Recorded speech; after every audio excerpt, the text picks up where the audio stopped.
Assalamualaikum warahmatullahi wabarakatuh. Alhamdulillahirabbil alamin. Wassalatu wassalamu ala Rasulillah wa ala alihi wa ashabihi ajma'in. Baik, pada malam ini kita akan melanjutkan kembali Jabal Nur Podcast. Alhamdulillah, Allah masih memberikan kepada kita kesempatan untuk melanjutkan edisi podcast kita, yang mana pada malam ini kita mengundang sekretaris dan bendahara dari Orsimja. Baik, dalam berorganisasi kita memerlukan yang namanya sekretaris dan bendahara, yang mana fungsi dari segmen tersebut adalah untuk merekap seluruh administrasi ataupun hal-hal yang lain. Pada malam ini kita sudah mengundang sekretaris bendahara Orsimja, Dayah Medinatul Diniyah Jabal Nur. Oke, terima kasih Kistul Hakam. Perkenalkan, nama Ana Liandi Pasha. Ana menjabat sebagai sekretaris dan bendahara umum di Orsimja. Kalau boleh tahu, apa sih yang dimaksud dengan segmen ini? Sekben, lebih lengkapnya tuh sekben itu singkatan ya, singkatan dari sekretaris dan bendahara. Yang mana itu dua pekerjaan yang disatukan ke satu orang. Contohnya tuh kayak Ana. Jadi sekretaris dan bendahara itu ke satu orang. Ya, tugas dari segmen itu apa? Tugas, kalau misalnya Ana pribadi itu, kalau misalnya di Orsimja itu ada 7 ya. Yang mana tuh Ana bagiin tiga posisi lagi, yaitu ada dari proker harian, mingguan, dan bulanan. Kalau misalnya dari proker harian itu Ana ada yaitu untuk merekap seluruh administratif Orsimja, ada merekap seluruh kegiatan yang ada di Orsimja sama masa bakti tahun 2023 dan 2024. Ya. Habis itu yaitu ada juga merekap seluruh pemasukan dan pengeluaran. Baik, Akhi Liandi selama ini kan menjabat sebagai sekretaris dan bendahara. Apa sih fungsi dari kita menjadi sekben itu? Fungsi yang utamanya bagi diri kita sendiri itu apa fungsinya? Kalau misalnya fungsi ya, kalau misalnya kita bahas fungsi, itu nggak banyak juga kita bilang. Tapi kalau misalnya fungsi tersebut kita gunakan untuk di luar, contohnya itu kan misalnya dari bagian sekretaris sendiri. Ya. Sekretaris kan itu kan dia kan selalu berkecimpung di Komputer kayak gitu. digital gitu Ya. kan, di komputer. Jadi yang mana itu kita kembangin bakat di situ. Yang mana habis kita kembangin bakat di luar, nanti baru kita kembangkan lagi bakat yang ada di sekretaris itu. Berarti salah satunya kalau kita masuk ke bagian sekretaris ini, otomatis kita akan belajar lebih lanjut tentang digital. Jadi ketika kita keluar dari pesantren, itu akan lebih mudah bagi kita. Berarti itu merupakan salah satu fungsi dari kita menjadi sekretaris. Ya.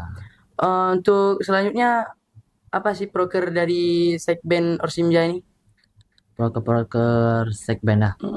Kalau misalnya dari sekretaris sendiri, yaitu merekap hasil rapat evaluasi, mendata seluruh pemasukan dan pengeluaran, dan mendata seluruh surat masuk dan keluar.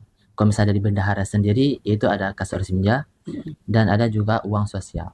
Itu untuk kas Orsimja ataupun uang sosial tadi dikutipnya secara rutin dalam seminggu sekali atau bagaimana? Kalau misalnya uang sosial sendiri ya, uang sosial itu dia berbasis itu proker mingguan. Jadi otomatis ya setiap minggu kita kutip. Dalam seminggu sekali. Beda dengan kas Orsimja. Kas Orsimja itu dia masuk ke proker bulanan, jadi di bulanan. Jadi sebulan sekali itu untuk dikutip. Kalau dalam bagian bendahara nih kan kita mengutip tuh untuk orang, mengutip.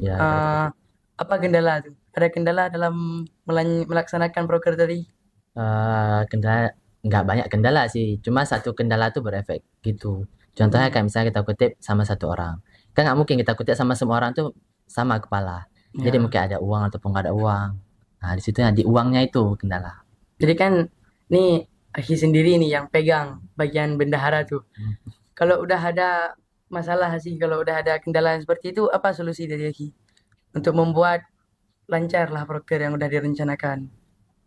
Kalau misalnya dari Ana, yang dari mana? Kalau misalnya proker kalian buat proker mingguan, itu jangan lagi kalian buat proker mingguan dari uang sosial, buat aja proker bulanan. Jadi otomatis santri itu kayak nggak tertekan. Kalau misalnya kalian buat proker mingguan, yang mana tuh setiap minggu tuh kalian minta uang, yang mana nggak ada duit, gitu kan? Karena pemikiran beda-beda. Nah, jadi kalau misalnya sebulan sekali, kita udah tetapin sebulan sekali nanti anak ambil duitnya. Jadi udah siapin sebulan. Itu untuk misal duit itu kan udah diambil tuh. Itu digunakan untuk apa? Kalau misalnya dari uang sosial lah, Ya. uang sosial itu kan memang berbasis untuk santri. Jadi kami gunakan uang sosial itu untuk buka puasa bersama, untuk santunan anak yatim, ataupun yang semua itu berbasis untuk santri. Nah, jadi kalau misalnya santri ada keperluan itu, jadi ada duit santri bisa kita Berarti pakai. dari uang sosial tadi. Berarti guna dari uang sosial ini ketika sudah terkumpul semua, misal ada acara misal eh, puasa gitu. Jadi ada yang bisa dikeluarkan dana dari uang Ah, sosial tadi. Untuk jadi segmen ini berat nggak tanggung jawab kita dalam organisasi? tanggung jawabnya berat sih. Kalau misalnya jadi sekretaris itu, kalau menurut Nana, Mm. itu beratnya tuh karena kita tuh pekerjaannya tuh di dalam ruangan. Jadi Ya. kita tuh selalu berkecimpung ke komputer, ke laptop. Kalau misalnya rusak laptop nanti yang salah siapa gitu. Oh, Jadi yang data salah siapa kita. ya. Kalau misalnya di bendahara, ya uang hilang, uang tercecer, uang nggak cukup. Jadi harus ditanggung sama bendahara. Misal untuk yang uang-uang tercecer tadi ataupun hilang pernah mengalaminya? Sering malah. Sering. Jadi harus ya gimana? Karena posisi kita sebagai bendahara, jadi harus kita tombak pakai duit kita sendiri. Berarti kita ya paling harus hati-hati biar uang tersebut nggak hilang lagi gitu. Hmm, hmm. Berarti guna segmen ini yang terutama kalau dari bagian sekretarisnya tuh yang utama sekali untuk merekap gitu, merekap baik itu administrasi, kegiatan, hasil rapat dan lain-lain gitu. Berarti kalau dari bagian bendahara itu lebih untuk administrasi ya, Lebih ke uang-uang ya lebih itulah. ke uang ya. Uang gitu. Jadi itulah yang dapat kita simpulkan pada malam ini. Terima kasih Akil dan Dipasya atas waktunya sudah menemani saya di Jabal Nur Podcast. Dan jangan lupa like, subscribe, and share video ini agar Jabal Nur semakin maju. Baik, Assalamualaikum warahmatullahi wabarakatuh.